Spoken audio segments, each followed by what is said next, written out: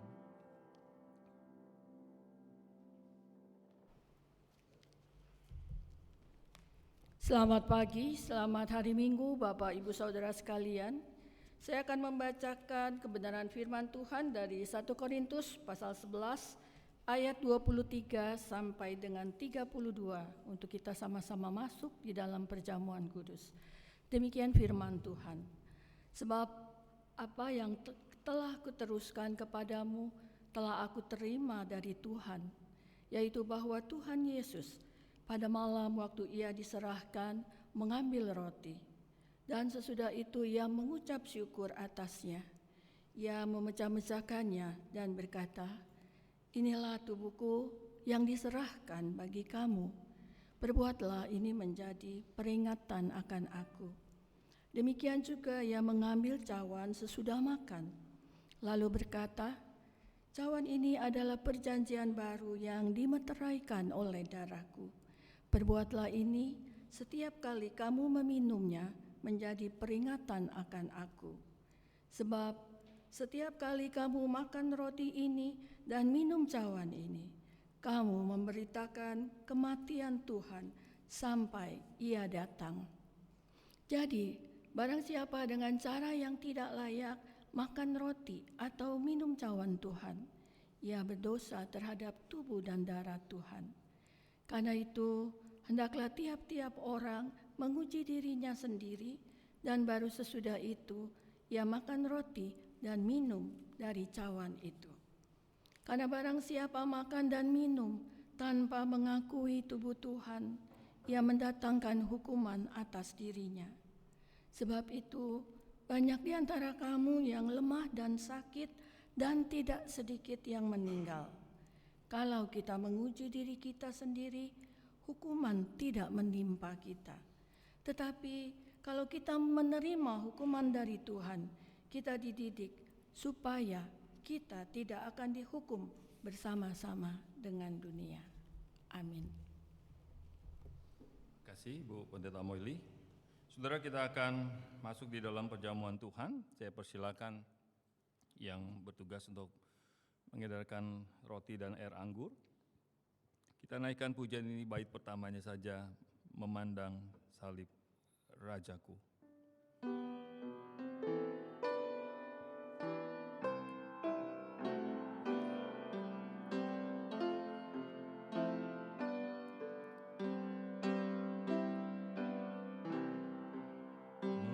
Memandang salib Rajaku yang mati untuk dunia, ku rasa hancur rongkaku dan harta hilang harganya. Musik boleh memainkan pujian ini, saudara boleh berdoa masing-masing di hadapan Tuhan. Apakah kita memandang salib Sang Raja di atas segala-galanya, yang sudah mati bagi dunia ini, bagi saudara dan saya umat pilihan, sehingga kecongkakan kita hancur dan harga dari harta benda nilainya semua menjadi sirna ketika kita melihat Kristus yang lebih utama.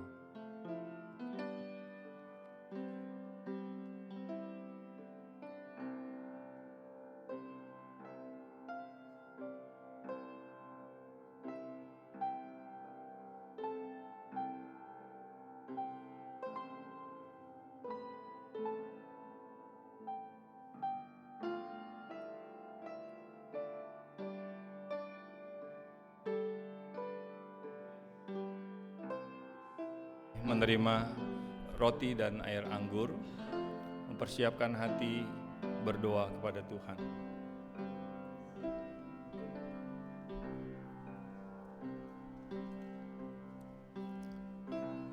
Oleh aku bermegah selalu di dalam salib-Mu, ku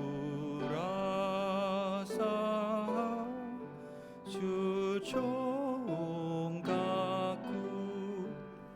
damai darah-Mu yang kudus. Berpadu kasih dan sedih mengalir dari luka-Mu, mahkota duri yang pedih menjadi keagungan-Mu. Bait pertama lagi.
Mohon maaf Bapak Ibu Saudara, jika ada yang terlewat boleh mengangkat tangan. Kalau sudah semua, saya undang untuk bangkit berdiri, kita menghormati Tuhan.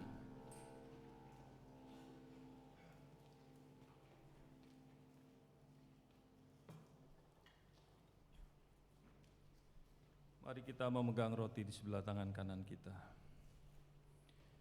Kalau kita bisa ada sampai hari ini, karena Kristus yang sudah merelakan tubuhnya dipecah-pecahkan bagi saudara dan saya, berkorban, menderita secara fisik jasmani.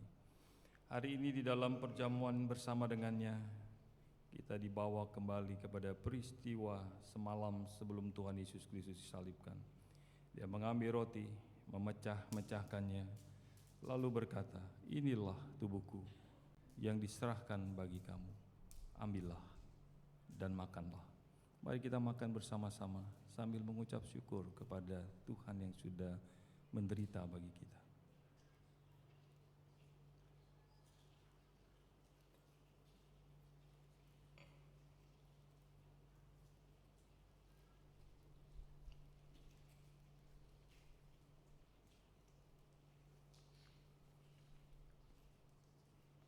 Mari kita merenungkan hidup kita sepanjang minggu yang sudah lalu.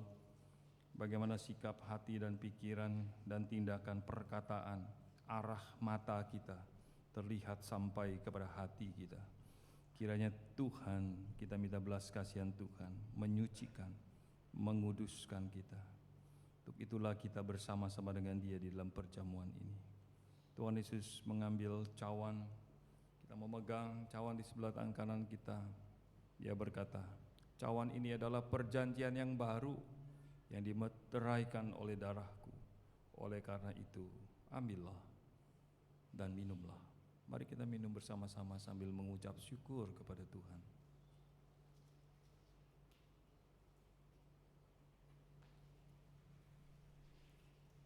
Saya persilakan Pak Gideon untuk pimpin di dalam doa syukur.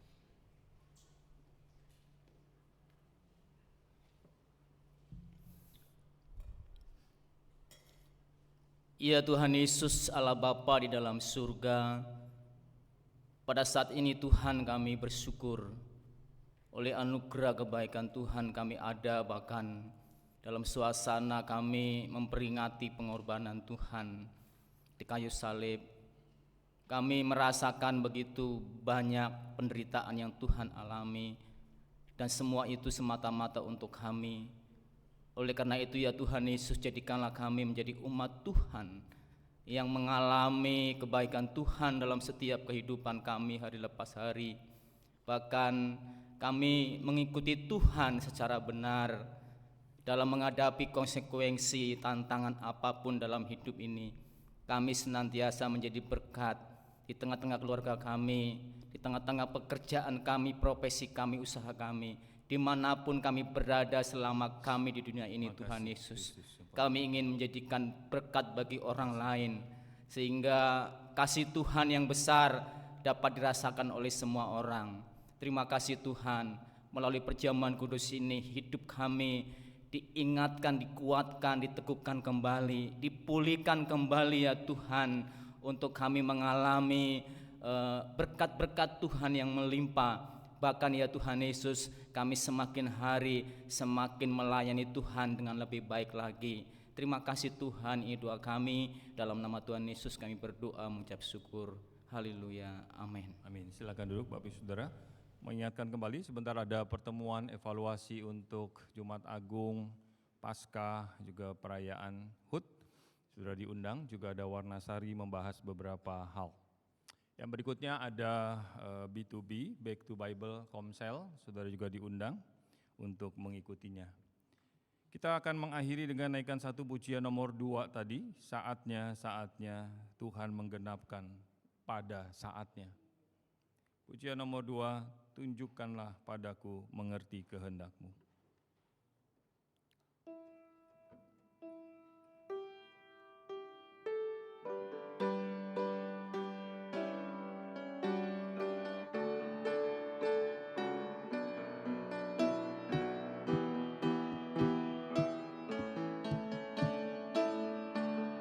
Saatnya, saatnya, saatnya, ya akan genapkan pada saatnya. Tunjukkanlah padaku mengertikan kehendak-Mu. Ku mau taat padamu, Tuhanku. Sekali lagi bait yang kedua saya undang bagi berdiri. Saatmu, saatmu, kau kan genapkan, kau kan genapkan pada saatmu.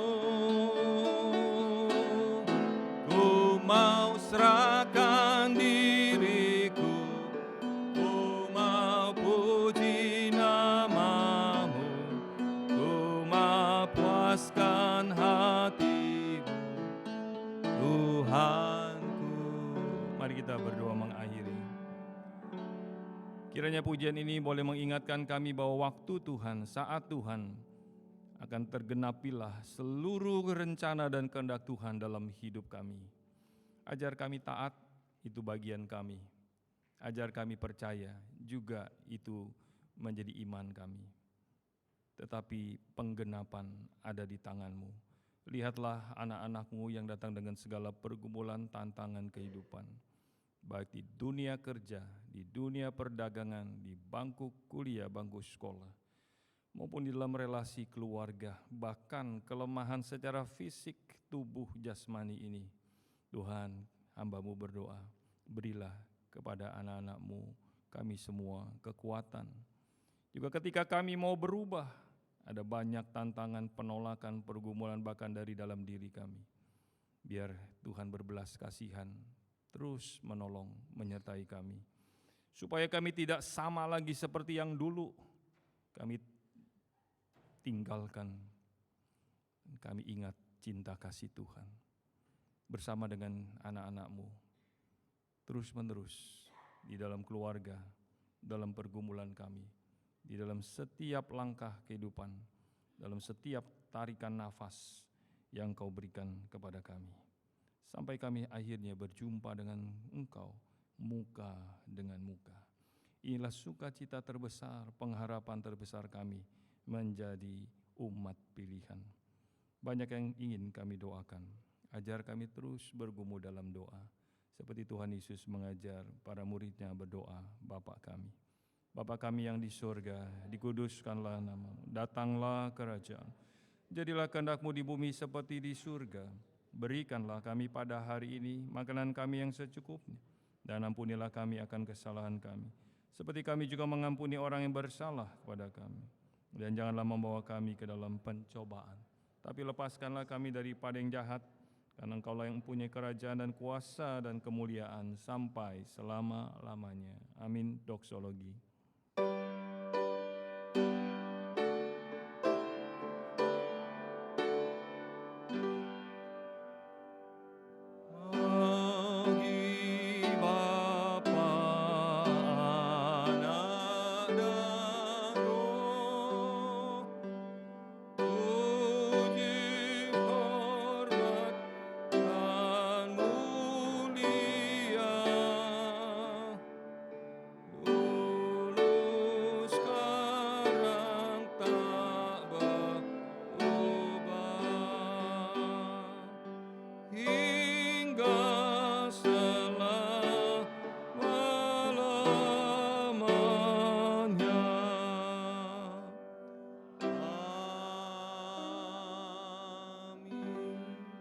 Jemaat yang dikasihi Tuhan, mari kita mengangkat kedua tangan kita ke sorga dan terimalah berkat dari Tuhan sendiri. Kasih dari Allah Bapa, damai sejahtera dari Tuhan Yesus Kristus, dengan persekutuan Roh Kudus, menyertai kita semua dari hari ini sampai hari kedatangan Kristus yang kedua kali, bahkan sampai selama-lamanya. Amin. Amin. Amin.